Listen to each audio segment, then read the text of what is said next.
Nako, paghingi ng sorry ni Erwin, isang patibong lang, no? Yan ang ating pag-uusapan, no? At gadon, no? Sinabihan ba naman sabog si Senator Dante Marcoleta, no? Bakit ganyan sila magseta kay Senator Dante Marcoleta, no? Wala namang ginagawa sa kanila.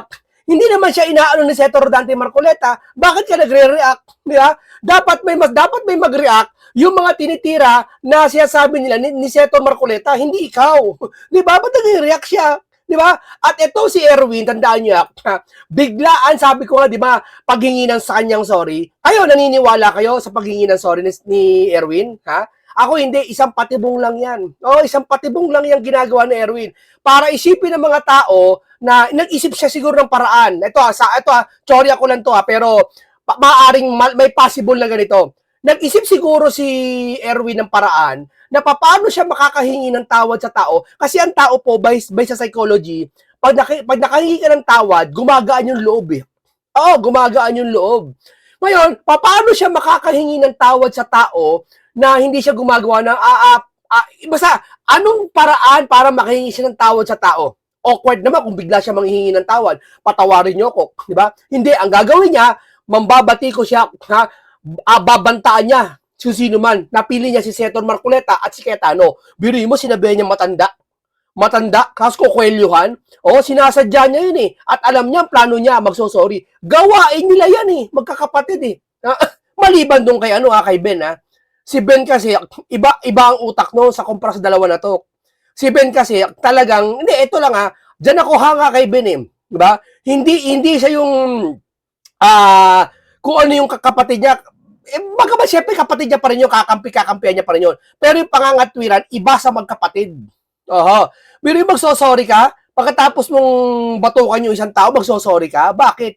Publicity. Kasi naniniwala sila, dati pa lang, publicity is publicity. Good or bad, publicity is publicity. Diba? Para isipin niya naman tao, gumaan yung loob sa kanya, saka, imagine, ako naniniwala talaga ako ito hindi na may mas malalim pang dahilan kung bakit nagsorry tong si Erwin.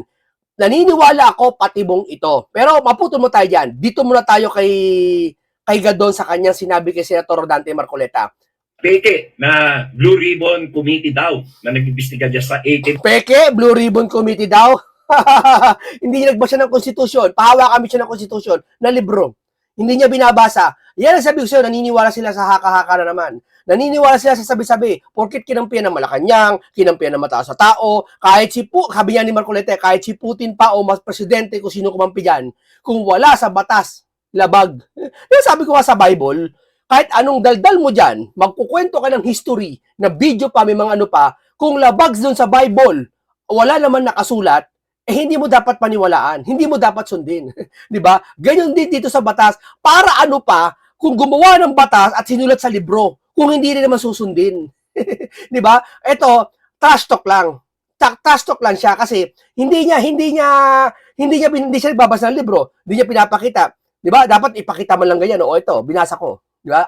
Marines daw na ito ay na pinangunahan ni Dante Marcoleta ay halatang-halata talaga, sabog na sabog at halatang-halata niya. Sabog na sabog. 'Di ba? Ang dami niyang ang dami niyang pag kinestyon mo siya, sasabihin niya sabog na sabog dun sa paraan na Blue Ribbon, 'di ba? Magpapalusot. Pero sinabihan niya si Senator Marcoleta sabog. Scripted na nga, nagkakamali-mali pa. At kung saan ba naman kayo nakakita, mas kabisado pa ni Marcoleta ang mga dapat na script na sasabihin. Sir, dandahan ka lang, sir. Ang isang judge ba tawag doon o isang Blue Ribbon. Maski ako sir sa affidavit sir halimbawa, ako hindi ako nagtatanggol. Yung isang affidavit at napakahalaga at pag gusto mo ginagawa mo sir, makakabisado mo. Nagtataka sila kabisado doon ng Senator Marcoleta. Ako paupuin mo diyan kahit isang araw lang. Baka makabisado ko yung affidavit Babasahin ko muna syempre affidavit. Babasahin ko. Syempre sa una hindi mo makakabisado, tama? Ngayon, habang nag-hearing kayo, nag-ano kayo, makakabisado mo Ewan ko lang kung bakit ikaw hindi mo makabisado. Kaya malamang hindi niya kayang gawin kabisaduhin. Bakit? Binatikos niya ngayon Na halos kabisado ni Marcoleta pa, mas kabisado ni Marcoleta ang script. Sir, kailangan makabisado yon at kailangan requirement makabisado yon. Sir, yan ang hirap kasi sa inyo. hindi kinakabisado yan, script, kailangan kinakabisado yan, sir. Ikaw ang nagtatanggol sa Pilipinas, sir. Tandaan mo yan, sir. Ano ba naman yan, sir? Ano ka ba naman, sir? Dati kang abogado? Hindi mo alam yan? Ano ba naman? Nung mga 18 Marines na yan. At lahat ng mga questions na, leading questions, para magkaroon ng idea yung mga Marines kung ano isasagot nila. Halatang halata. Bukod nga sa scripted na, mali-mali pa. Mali, hindi magtugma yung mga lugar at yung mga pangalan. Hindi. Mali ka. Alam mo naman sa isang sitwasyon, lahat may butas. Kahit perfect na, may butas pa rin eh. Oo, di ba sabi ko sa inyo yan? Sa isang sitwasyon po, walang perfecto. Lahat may butas. Tanda mo yan. Kahit ikaw nga, halimbawa, nasa CCTV, nakita ka, nasa pool ka sa CCTV, lumabas ka ng bahay. Ang layunin mo, bibili ka na ng mantika. Ha? Bibili ka ng mantika. Pwedeng butasan yun eh. Ay, hindi niya bumili ng mantika yan. Pwedeng bumili ng ano yan. Kasi tingnan mo, yung ano niya, wala naman siyang dalang basket para pambili. Alam mo, pwede ka mag-invento sa isip mo na nakaduda-duda para magduda yung taong bayan eh. Oh, simple lang, bibili ka ng mantika, nakita ka sa CCTV. Talagang layunin mo naman talaga, bumili ng mantika. Pero pag papasamain ka nila, ay hindi niya bibili ng mantika, tingnan mo, walang basket dala. O, asan ang wallet na dala? O, asan yung ano niya? Hindi, talagang lalabas yan, may gagawin masama yan. Alam mo yun, sasabihin, nga no, tugmano, nga no. Lahat ng bagay, sir, may butas. Tandaan mo yan, ha? Ewan ko bakit tumanda sila ng ganyan, hindi nila alam yun. No. Dito, mahalaga, sir, yung naiimbestigahan, sir, patuloy nag-iimbestiga. Huwag kayong mag-ala, unang investigasyon pa lang to ng Blue Ribbon, ng totoong Blue Ribbon, dyan sa 18 Marines. Sir, huwag kang mag-alala, sir. At yung mga tao na sangkot, isipin nyo, pati si Senator Loren Ligata, isinangkot nila, at saka si Senator Mark Villar. Hindi, yun niya kagandahan, totoo yun eh. Totoo yun. Bakit? Kung talagang nag-iimbento sila, di dapat sinangkot nila yung mga taong kagaya ni Pinky, sinangkot nila. Sino pa ba? Kagaya ni yung mga dapat sangkot, si Risa, isasangkot nila. Di ba? Pwede naman isangkot nila yung mga gusto nila talagang kaaway nila eh. Di ba? Doon ka magkataka. May Ligarda at may Mark at may Tisyata na banggit. Di ba? Ibig sabihin, hindi nila isasakripisyo yung kakakampi nila para lang palitawin. Totoo yung 18 Marines. Talagang may nagbigayan talaga, hindi natin alam. Kaya dito sa investigasyong ito, hindi natin alam kung siligal talaga, tumanggap hindi. At lilitaw yan sa patuloy na investigasyon ng 18 Marines. Tapos na ba ang 18 Marines? Ha? Tapos na ba? Sabihin nyo, ba't gabi binanggit si Ligarda? Hintayin nyo. Di ba? Hindi natin alam eh. Kaya nga mag-iimbestiga. Kaya nga nag-iimbestiga sila eh. Bagay na hindi ginawa ni Pinky. At dapat ginagawa ng amo mo na si Bongit. Nautusan si Pinky na mag-imbestiga. Di ba? O sino sabog ngayon? Di ba? Sino sabog ngayon? At yon ay nabulaga sila, hindi siguro nila nabasa ang affidavit sa yan na dati pa, ilang buwan ang nakaraan yan. Hindi nila binasa at doon ay nabulaga sila na pati pala si Senator Loren Ligarda ay kasama at saka si Senator... Sir, hindi siya nabulaga. Sabi mo nga, kabisado ni Senator Marcoleta eh. Tignan mo ha. Sabi niya, kabisado ni Senator Marcoleta ang script. Tapos sabi mo, nabulaga sila. Sino sabog? Huli. Akala ko ba kabisado ni Senator Marcoleta? Ano yung figure of speech lang ba siya? Sabi mo, kabisado yung script ni Marcoleta? Tapos sasabihin mo sa amin ngayon, nabulaga sila? Meron ba namang kabisado mo na script, mabubulaga ka ba? Ikaw naman, no? Villar ay kasama doon sa mga sinasabi ng 18 Marines na yan. Kaya nangyari tuloy, hindi na binanggit doon sa hearing. Sir, nalilito ka lang. Dahan-dahan ka lang, sir. Nalilito ka lang. Alam ko nararamdaman mo. Nakikita ko sa iyo hindi katwiran, kundi galit. Easy ka lang, sir. Easy ka lang, ha? Hindi ka naman nabigyan ng maleta, eh. Ang posisyon mo ngayon, tagapagtanggulan naman, sir, eh. Tama? Pinagtatanggol mo yung mga taong sinabi ng 18 Marines. Yun ang posisyon niya ngayon. Kaya dahan-dahan ka lang, sir. Para paniwalaan ka namin, sir, huwag ka magsasabi ng mga masakit na salita. Kasi yung tao nagagalit sa'yo, sir. Payo ko lang sa'yo, tip na kita. Bibigyan kita ng isang tip para paniwalaan ka, ha? Huwag ka magbibigat ng mga sabog, boplax, ganyan, etc. Huwag ka mababanggit ng ganyan, sir, para paniwalaan ka. Kung gusto mo paniwalaan ka, ha? Ayan na, binigyan kita ng payo, ha? Nga, declaration against self-interest nila yan. Kaya hindi ko sinasabi na may kasalanan dito si Senator Loren Ligarda at saka si Senator Mark Villar. Kaya inahalata na ito ay talagang palabas at scripted na pinamumunuan ni... Gano'n ka kasigurado yung scripted yan? Nag-imbestiga ka na? Nag-imbestiga na ba si Pinky? Tapos na ba ang investigasyon ni Senator Marcoleta? Gaano po kayo kasigurado na scripted yan? Sa pamantayan mo lang? Hindi, kahit sino pwede magsabi at pamantayan niya scripted eh. Di ba? Dante Marcoleta upang mailihis Alam mo ito o tapos natin. ang investigasyon o ang trial ng impeachment ni VP Sara. Kasi talagang iwas na iwas sila dyan na ma-impeach si Sara eh. Despite Sir, hindi sila iwas na impeach si Sara. Ano ka ba naman? Sino yung sabog kaya? Sir, hindi sir. Sir, 16 ang kailangan na para ma-impeach si Sara. Sir, kulang na kulang sila. Kahit sabihin mo sila 12, kulang pa rin sila, sir. 12 lang sila, sir. Sa tingin mo yung 11, sir, papasa. Hindi, sir, alam mo, sir, magkali naman tayo, sir. Sir, wag mo naman dayain yung taong bayan, sir. Alam mo ang totoo, 16 ang kailangan, sir, para makonvict si Sara. May 16 ba sila ngayon? 12 nga lang sila ngayon. 13 nga lang, hirap na hirap sila para magkakaroom eh. Nag-invento pa sila ng kurum-kuruma sa 12 lang eh. 16 pa kaya makakabuo sila. Maliban na, kung kumampi sa kanila, 12 sila. Kumampi sa kanila 2 bilyar, ilan na? 14 na. Tapos kumampi sa kanila halimbawa sino ba? Si Ligarda, 15 na. Tapos halimbawa kumampi pa sa kanila si Bongo, 16 na. Yun, pwede yun. Sir, ano ka ba naman, sir? Ano ba naman yan, no? Sir, vlogger lang kami, sir. Vlogger lang kami. Kayo kadikit nyo pa ata ang Pangulo dyan. May posisyon pa kayo. Dapat alam mo yan. O maliban na lang, nililin lang mo kami. Di ba? Maliban na lang. the tons of evidence and the witnesses dyan sa kaso ng impeachment ni VP Sara na yan, gusto pa rin nilang harangin ito at gusto nilang i-acquit at i-dismiss ang kaso. Sir, hindi harangin. Kulang nga, sir. Ano ka ba naman, sir? Ano ba naman yan? Namang kawalang yaan na yan, panluloko na sa ating mga Pilipino na hindi na talaga natin masisikmura yung ganyan. Kaya mga kababayan, bantayan natin ang kilos nitong grupo na ito. Sir, yung grupo nyo babantayan, sir. Yun ang grupo binabantayan tao. At majority, sir, sa lahat, kahit sa social media, kahit sa platform ng social media, hindi mga trolls, Sir, yung taong bayan, sir, talagang kumakampi kila si Hector Marcoleta. Oo, sir. Hindi troll, sir. Magsuri ka, sir. Magsuri ka. Na talagang nagkukunwari na naglilikod bayan. Yun pala ay mga kampis na magnanakaw. Ay, hindi. Sino kaya kampis na magnanakaw? Biruin mo, yung Pangulo mo, nagsabi na tapos na ang flood control issue, 5,500. At dapat pinasimulan niya kung talaga naniniwala kayo at siya ang nanindigan na nagpasimula ng flood control issue na to. Dapat iniubligan niya yung mga tao ng majority noon na si Lapinki na mag-imbestiga. Bakit di niya inuobliga? Di ba? Harap-harapan nagtatakipan sila. Ba't di niya pinagsasabihan? Sino ngayon kumakampi sa magnanakaw? Sa umpisa pa lamang, ay halatang-halat. Alam mo, pag nagharap kami nito, mag-usap kami. Sir, usapan lang tayo, sir. Pag nagkaharap tayo mag-uusap, sir, tsak ko pagpapawisan siya na malamig.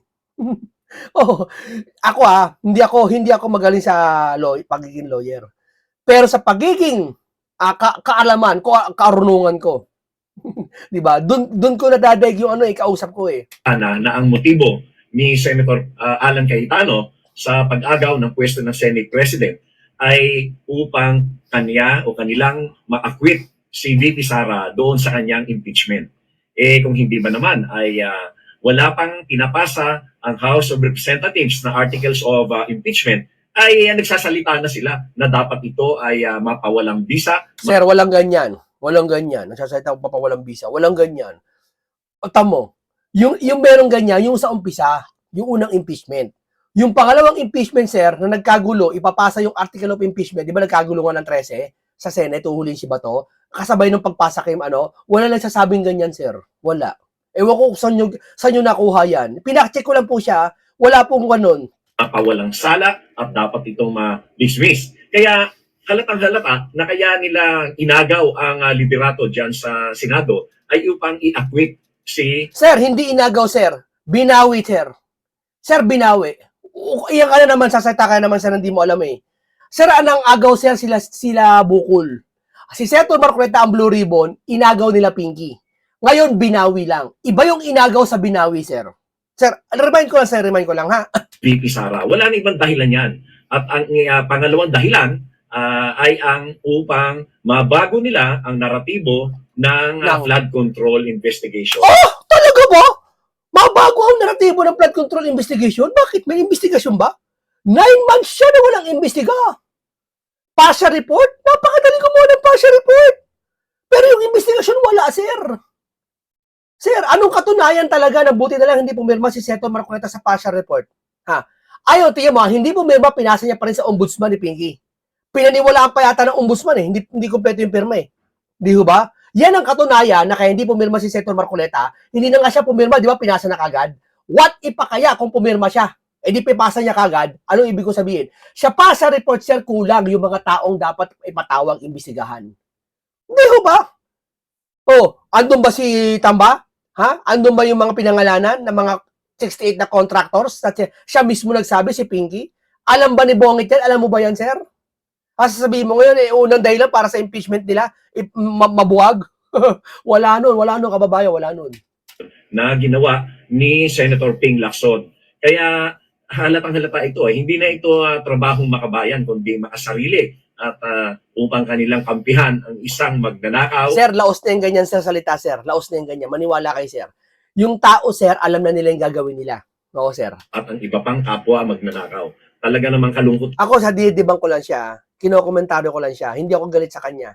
Hindi ako sa kanya. Patas tayo dito. Yung mga salita niya lang na pwede mailigaw yung tao, ikinokore ko lang. Lungkot ang nangyayari ngayon sa Senado sapagkat hindi na nila iniisip ang kapakanan ng bayan. Oh, talaga? Hindi iniisip pa ka ng bayan? Eh bakit? Etong flood control issue, naisip ba nila? Yung, sinisi mo ba yung mga kontraktor na pinangalanan? Nagbanggit ka ba ni isang beses sa isang vlog mo o sa isang programa mo na talagang dinidiin mo yung mga kontraktor? Bagaman, kahit wag ka na magpangalan eh. Galit ka na lang sa mga kontraktor na nakumuha ng pera eh. Wala kang binabanggit siya, tahimik ka. Ngayon, nag-iingay ho kayo. Sasabihin mo ngayon ang taong bayan pinababayaan nila. Sir, hindi sir. Ang meron man nagpabaya sa taong bayan, yun yung mga taong na nahimik at nag-iingay ngayon. Di ba? Baka kasama ka dun. Kakapal ng kanilang mga mukha upang talagang ipaglantaran na ang gusto lamang nila ay i-acquit si VP Sara. Wala nga, sir. Dinidi niya talaga, para gusto kasi alam mo kasi sa psychology, sa libro, paulit-ulit mong babanggitin para yung tao maniwala. Kayo, ako buti na lang dito ako. Paulit-ulit ko rin kukontrahin para yung tao hindi maniwala. Kasi siya sabi niya, hindi naman hindi wala sa katotohanan Bakit? Imagine 16 ang kailangan na boto. Wala naman 16 sila Di ba? Kabila ng Lamang sila ngayon, sila Marcoleta, tutusin Anong gusto di ma-impeach si Sara? Hindi talaga ma-impeach si Sara kasi kulang. Takot na ebidensya at katakot napakaraming mga testimonies at mga ebidensya at mga documentary evidence dyan sa impeachment. Sige, Aber. Sige, totoo yung kay Sara. Sige, tapos tayo dyan, totoo. Bakit di ka maingay sa flood control? Ba't di ka maingay? Sige nga. Gusto Akala ko ba sa taong bayan kayo? nilang ito i-acquit si Sara. Kaya ito ay talagang ako ay nananawagan sa ating mga kababayan. Talagang bantayan natin itong bagay na ito sapagkat baka tayo malusutan dito. At halatang-halata talaga na pati nga yung suko ni Alan doon sa kanyang Senator Alan Cayetano doon sa kanyang pagka-president ay gusto niya ang kapalit ay siya ang maging presiding officer doon sa impeachment trial. Hindi talaga halatang-halata mahirap yun sapagkat ang presiding... Mali na naman. Di ba? Kasi, alam mo si Alan kasi, diyan kasi, bakit? Palagay natin ayaw nila ma-impeach si Sara. Kulang nga Officer ay ang pwede mag-rule doon sa mga objections, doon sa mga admissions ng mga ebidensya. At yan ay magkakaroon ng malaking epekto doon sa magiging resulta ng impeachment trial. Kaya hindi ito dapat payagan. Halatang-halata na ang pakay talaga dito ay i-acquit si VP Sara at burahin ang mga naratibo ng tunay na investigasyon dito sa flood control scam. Burahin? Tunay na investigasyon? Anong sinasabi nun? Hindi nga nag-iimbestiga si Pinky. Anong sinasabi nun? Di ba? Gusto naman. Eto totoo. Cheese, ibinida na, na-dismiss na ang kanyang 5 kaso. Biruin mo. Di ba sabi ko sa inyo, pawawalang sala niya kasi lumipat siya. Ito, hindi ba halata to? Kung ano pinagkaiba nito kay Jinggoy? Sige nga. Di ba halata na? O, pipilit nila, maniniwala pa rin sila dyan. Ay, tama, Cheese. Nakarangget na ganyan sila kay Cheese. Cheese, makulong ka na, Cheese. Mga chinador. Kasama siya sa chinador eh. Di ba yung mukha niya nakalagay sa doon sa mapa ng Pilipinas, chinador, Cheese. Binabatikos ng mga pinklawan si Cheese. Binabatikos ng mga loyalista si Cheese. Ngayon, lumipat na sa kabila, papuro sa kanila. Ay, Cheese, tama yan. Buti na lang na-dismiss. Hindi halata kayo, sumasakay lang kayo sa issue, pero yung kalidad ng issue, hindi nyo inaalam kung ano totoo. Ito totoo, ha? Ito, akin lang, ha? Sinabihan ko na pinagpauna ko ng sabihin niya ay madidismiss kasi lumipat sa kabila. Di pag na-dismiss to, sabi niya, siya nagsabi, Cheese, ibinida, na-dismiss na ang tatlo.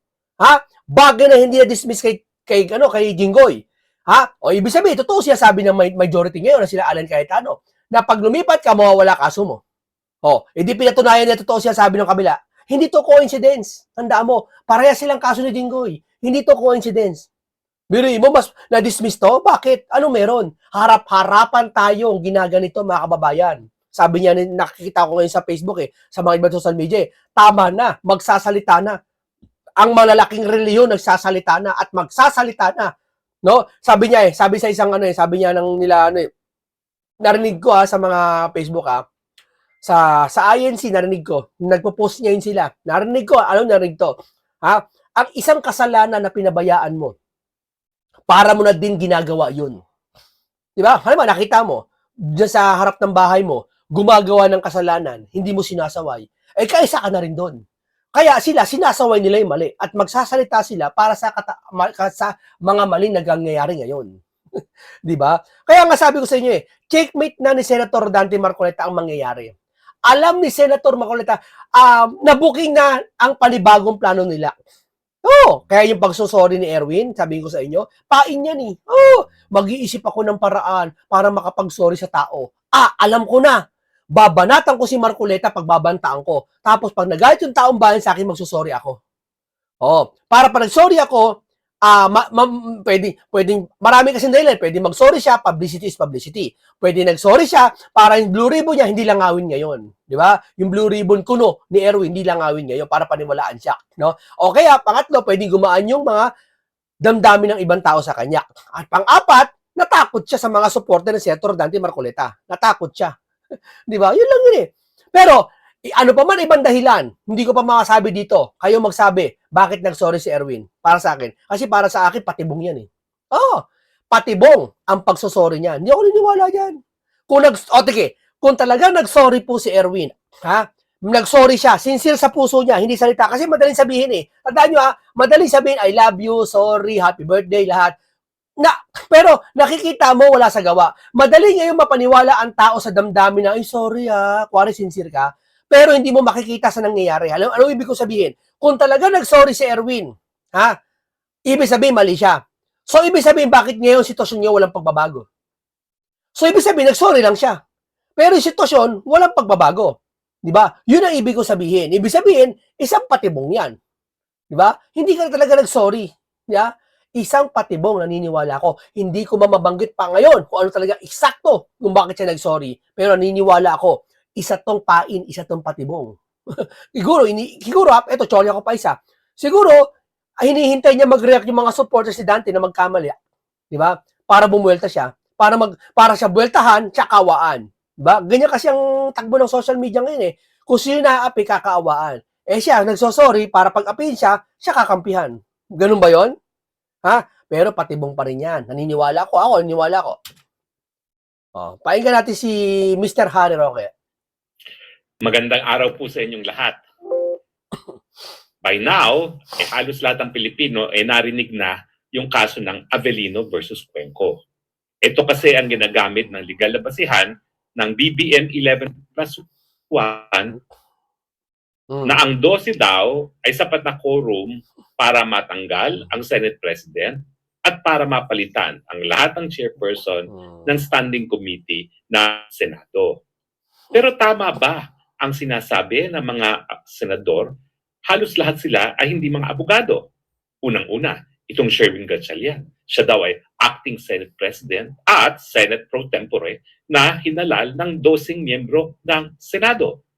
Yan po ang pananaw ng isang nagtatangka o nagnanais na maging Senate President, nagnanais maging presiding officer sa impeachment trial ni VP Sara na hindi abogado. Yan din ang pananaw ng kanilang unofficial spokesperson, si Erich, the Pretender, the American, na hindi rin abogado, na nagsasabi na legal daw ang pagkakahalal, higatsalian, at pagpapalit sa lahat ng committee chairpersons, kasama na ang Senate Blue Ribbon Committee, kung saan siya di umano ngayon ang chairperson. Ano nga ba itong kaso ng Avellino versus Cuenco? Tama ba ang sinasabi ng BBM 11? Well, ang palagay ko po, +1 pa. Yung si Quezon, si Cheese, nag-interview eh. Nagpa-interview sa ano, di ba? Nasa kalaban na eh. Kumakampi na eh. Wala masandalan eh. O, tingnan mo, si Cheese, na dati dito sa Calamarcoleta, nung siya nagipit, alam niyang mali siya, kumakampi sa Pinklawanak. Wala siya masasandalan eh. Doon siya paniniwalaan eh. Biruin mo, sabihin niya, nasa Constitution daw, na hindi pwede mag-adjourn ang mahigit sa 3 araw. Eh, sinabi niya ni Senator Marcoleta sa Article 6, Section 16, Paragraph 5. Di ba? Ano nakalagay doon? Hindi lalagpas na 3 araw, pwede kang hindi pumasok. Yun yung ibig sabihin, parang adjourn yata yun. Di ba? Sinabi na nga eh. Sabi ni Cheese, kayo maniniwala sa nasusulat o doon sa haka-haka sa mga tao nagpagtulong-tulong para pag-usapan lang? ay hindi. Himay-himayin po natin ang kaso ng Avellino versus Cuenco. Well, una-una po ha, pagdating doon sa issue ng Senate President, alam nyo naman ang sinasabi ng ating sa saligang batas, no? The Senate shall elect its president by a majority vote of all its members. Now, all its members, 24 senador. Ang mayorya ay 12 plus 1, 13.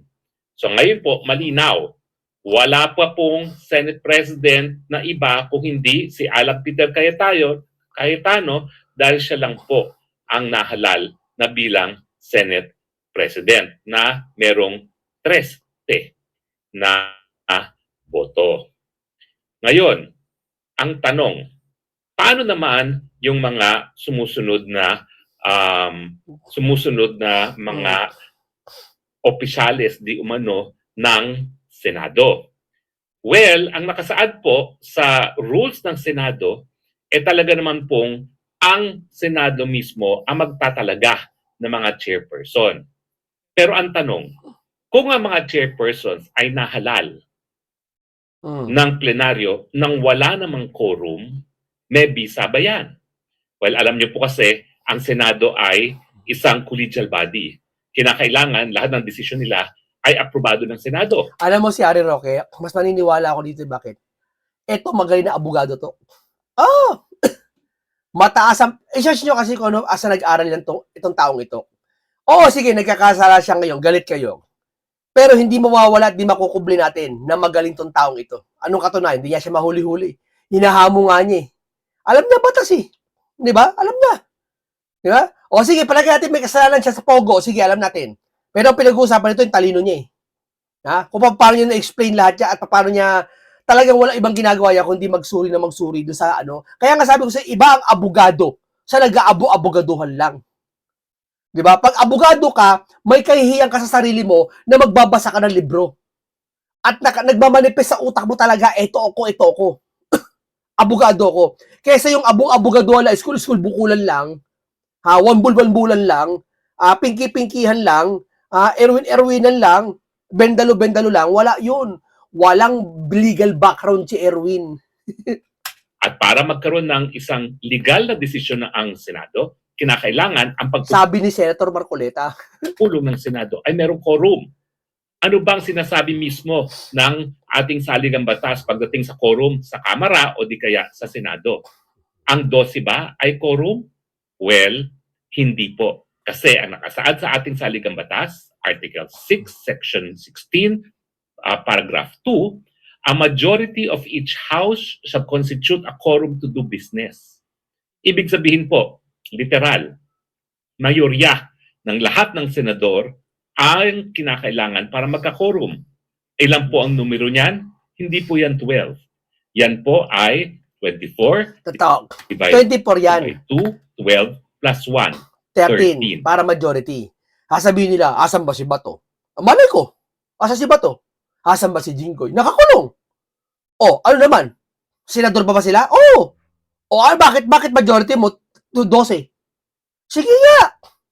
Ikaw naman, Malinaw po na sang-ayon sa lengguwahe ng saligang batas, ang quorum para mapalitan ang mga chairpersons ng iba't ibang committee ng Senado ay dapat merong 13 na senador. Wala naman pong kaduda-duda na ang paghalal di umano kay Gatchalian ay meron lamang 12 mga senador at ang pagtatalaga di umano sa mga bagong committee chairpersons ay nagkaroon lamang ng boto ng 12 mga senador. Pero ang ginagamit nga nitong mga BBM 11+1 ay itong Avellino versus Cuenco. Unang-una kinakailangan sa mga non-lawyers gaya ni Gatchalian, ni Tulfo, ni Lacson, at ni Tutasen, dalawa po ang dapat nating tignan sa kaso. Ano naging desisyon? Saan mo makikita yung desisyon? Doon po sa kahuli-hulihang portion ng desisyon. Wherefore, the court hereby either grants or denies the petition. Yan po ang desisyon. Pero meron tinatawag po na obiter. Ano yung obiter? Well, ito po yung mga palamuti. Hindi po yan ang naging desisyon ng hukuman. Kaya ang tawag ay obiter, not the rule. Now, ang ginagamit po ng BBM 11+1 ay ang obiter sa Avellino versus Cuenco na nagsasabi, therefore, an absolute majority 12 of all members of the Senate, less 123, constitutes constitutional majority of the Senate for purposes of a quorum.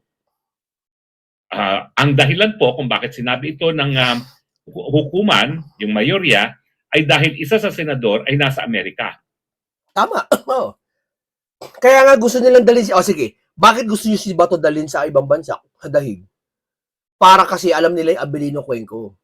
Ang nagsasabi yung pagkakataon at panahon na talagang gusto niyo ipahuli si Bato dahil una pa lang nabasa niyo na ang Avellino versus Cuenco na batas ata. Diba? At ngayon, yun yung gagawin nyo at ilalatag yung plano para si Bato tuluyang mawala sa Pilipinas at maipasok nyo ang quorum na 12. At yun talaga effective yun kasi wala si Bato na sa ibang bansa na. Kaya pero pinipilit nila na ang quorum na 12, quorum ay majority. At nagpapanggap sila ngayon, nag-act sila. Nag sila talaga ang Senate para pag may pumasok na isa, magkaka-quorum at doon talaga tutuluyan na. Ganyan yung mga yan, katuso. Di ba? Nagpapain sila. Buti na lang may Harry Roque tayo. Di ba? At may Senator Marcoleta tayo. At dahil siya ay nasa Amerika, he is beyond the coercive powers of the Senate. Kasi po, ang Senado, kapag importante ang botohan, po pwede magpa-aresto sa isang senador para physically dumalo sa botohan. At hindi nga yan magagawa dahil isa sa mga senador noon, si Senator Confessor, ay nasa abroad at hindi po pwedeng maserva ng coercive powers ng senador. Kaya ang sabi ng hukuman, dahil yung isa ay nasa abroad at beyond the coercive powers of the Senate, kinakailangan ang komputasyon ng quorum ay base sa 23 at 12 ang mayorya. Totoo pong nakasaad yan sa majority opinion. Pero gaya ng aking sinabi, hindi po yan ang desisyon. Hindi po yan ang ratio decidendi.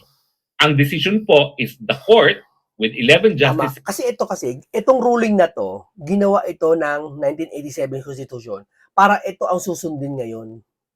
Sila, hindi sila sinusunod to. Ang sinusunod nila, yung mga video, lumang history, yung mga dating ganyan, at haka-haka pala palagay. At sumisimpatya sila sa mga mata, sa Malacanang, ikaan niya sinabi ng Malacanang. Ano naman kung sinabi ng Malacanang?